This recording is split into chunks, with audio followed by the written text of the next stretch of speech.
The 12 Days of Fluffenmass. Tales of festive grimness and dark festival.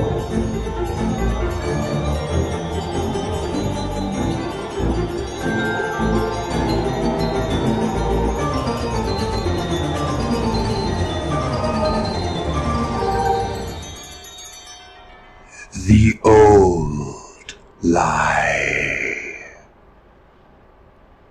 Written by Christopher Napier. Read by A.D. Nickel.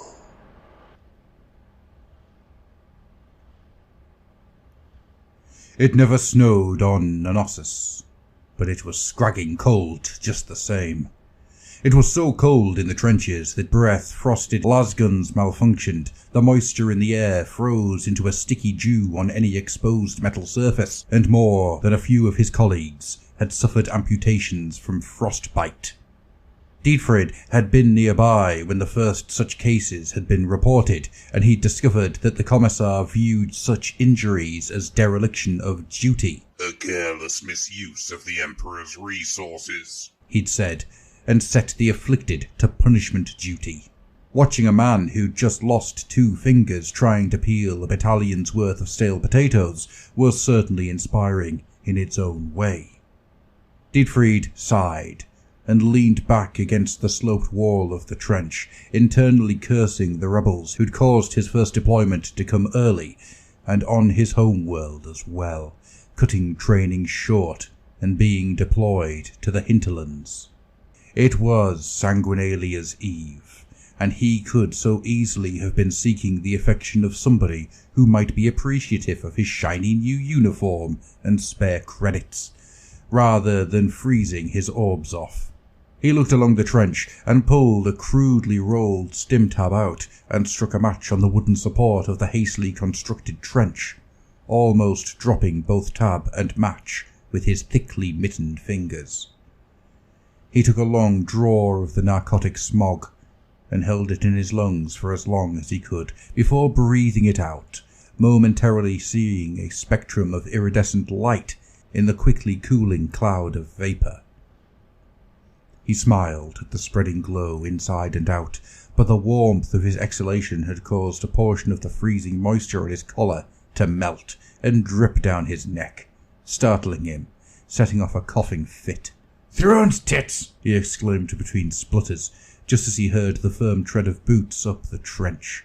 He quickly tossed the spent tab over the rim of the trench and attempted to look alert as the opposing figure of Commissar Gurno rounded the corner, trailed by the sapless Lieutenant Hubert and Trooper Johann, who was still clearly trying to wake himself up, looking dozily around the trench. "What's that I can smell?" queried the lieutenant, only for the Commissar to loom over Dietfried and lean into his face, his sneer making it clear he knew exactly what the scent that the stagnant breeze was failing to dissipate was. "Curse the Emperor's name, would you, trooper? I should shoot you where you stand." The Commissar thundered directly into Dietfried's face, making him wince, even as he tried to remain at attention. "I didn't hear." The lieutenant started to speak, but Gurno cut him a sharp look and kept speaking, his tone as frigid as the surrounding landscape. "Given that I'm feeling generous this beautiful evening," he said. Behind the officers, Johann looked around confused, seeing the same barren vista and mist-shrouded morning sky as usual. Dietfried had tried very hard not to make the suicidal mistake of laughing in the Commissar's face as he continued. "I'm going to take your blasphemy as an unintentional expression of heroic vigor and a request to ensure the safety of our lines by mounting a forward reconnaissance." Realizing that this punishment was for smoking narc on duty and taking the Emperor's name in vain was distinctly lenient, snapped to an even brisker attention and barked out, "Yes, sir, Commissar. Sir."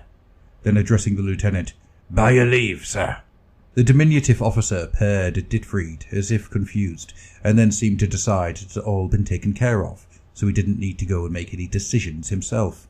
Dietfried slung his lasgun over his back and scaled the trench ladder with difficulty. the heavy cold-weather flak armour snagging on the rungs. He slowly lifted his head over the parapet and was happily surprised that it wasn't immediately obliterated by some crude autogun or repurposed mining gear. It seemed that the rebels were not watching the Imperial lines all that keenly. Behind him, the Commissar's voice intoned, "I don't want to see you back for at least an hour, and not at all without something useful to show for this. It's been too quiet this week, given how aggressive the start of the rebellion was. I don't like it." Dietfried looked back at the trio in the trench, the lieutenant looking away and Johann offering a quick nod of comradeship. The Commissar just glared at him, steely eyes boring holes from beneath his peaked black cap. Gulping, he scuttled across the broken ground in front of the Imperial line, half expecting to be obliterated at any time. What had been a recreation field was pitted with shallow craters, frozen rubble, and 1,000 other hazards that offered little cover and plenty of opportunity to fall and hurt himself. Fortunately, after 50 strides or so, the broken ground of no man's land gave way to less ruined terrain, and a copse of spiny shrubs provided less limb-bruising cover. Ahead of him, the industrial complex of Igilius loomed, seemingly abandoned and inactive. Lights and movement were visible deep within the tangle of towers and refineries. The last briefing had told them that the rebels had dug in behind trenches only 100 or so strides away, a fact backed up by the echoes and scents that had wafted across the no man's land. He slunk through cover, distracted by the need to find out something useful to take back to the Commissar and avoid a summary execution, when he tripped over a rock, tumbled through an unnecessarily jagged bush, and as he rolled to a stop, was splashed in the face by a steaming warm liquid. "What the void?" he kicked out as he rolled away, trying to wipe the fluid that smelled disgustingly like piss out of his eyes. He was rewarded by a satisfying contact and a yelp of pain. Dietfried managed to roll and bring his lasgun up to bear on the rotund figure in the miner's garb, clutching at his shin as his limp member swung in the wind. An antique autogun lay discarded on the ground, and Dietfried booted it out of reach. "Scragging mind sprites, that hurts," the porcine rebel whined. Dietfried knew that voice. "Emperor protect. Is that you, Klaus?" he asked, not letting his lasgun waver. A familiar face looked up from rubbing his shins. Klaus, the unfortunate runt of Dietfried's Habschool class, his always fleshy face now run to genuine fat. He didn't see much of that on Nanossus. "What the fuck are you doing here, Diet? I thought you were going off-world," he asked shrilly, reminding Dietfried of how proud he had been of signing up to the Astra Militarum in order to avoid the inevitability of the mines, and how he'd cashed in that social credit before going away for basic training. "I would be if you skagging void rats hadn't rebelled. How did you expect that to go?"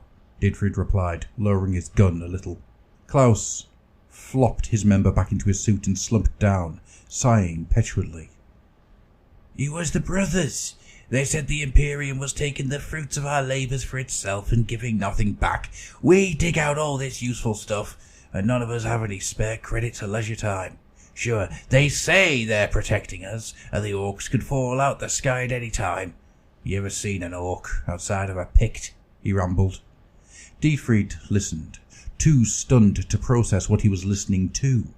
This was so far from what he'd expected. No glorious battle, or even a terrifying and brutal fight, but two school friends sitting, chatting in the dead ground between two armies. What the fug was he going to say to the Commissar? Could he take Klaus in as a prisoner? It was so nonsensical that they were on opposite sides. Klaus was still talking. "They say we just need to wait, and the Emperor will come to see us, envelop us in his 4 arms of love, and all will be well.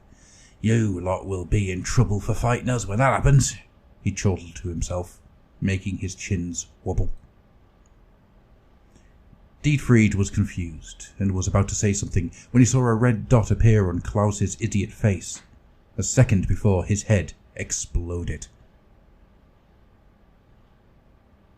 On reflex, Dietfried rolled over, trying to reorientate his lasgun, and ended up on his knees, looking up into the glowing barrel of the Commissar's las pistol.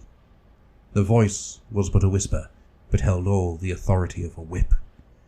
I should probably execute you for failing to kill that rebel scum immediately, but instead you seem to have obtained some useful information. The Commissar holstered his pistol and straightened up. We should return to the lines before this thing is missed. He nudged Klaus's prone form with one foot and sneered. What a waste of humanity. Dietfried barely heard the words, and wasn't even looking at the Commissar, but stared past him in horror at the broad vista of the sky behind him. It didn't snow on Knossos, but as the morning mist cleared, a host of bulbous orbs drifted silently down through the sky. Enormous blood-red orbs, pulsating with abominable life, and trailing sinuous pale tendrils floated impossibly slowly on the meagre breeze before disgorging numberless winged, sharp-toothed things. A bestial ululation erupted from the rebel lines, and the Commissar dragged Dietfried to his feet as a horde of not-quite-human things in miner's garb charged towards them. Some of them had more than the correct number of arms, some possessing grossly swollen craniums, and all bore the same sickly colouring as the descending monstrosities. Dietfried reeled at the horror of the past few seconds and started to burble inanities. The Commissar cuffed him with a gloved hand, and he found himself raising his lasgun as trained. The Commissar stood shoulder to shoulder with him and drew his own power sword, before speaking in a voice as grim as the grave. Blessed sanguinea to you, trooper. This is where we earn our wings. In his sight, it is a sweet and fitting thing to die for your emperor.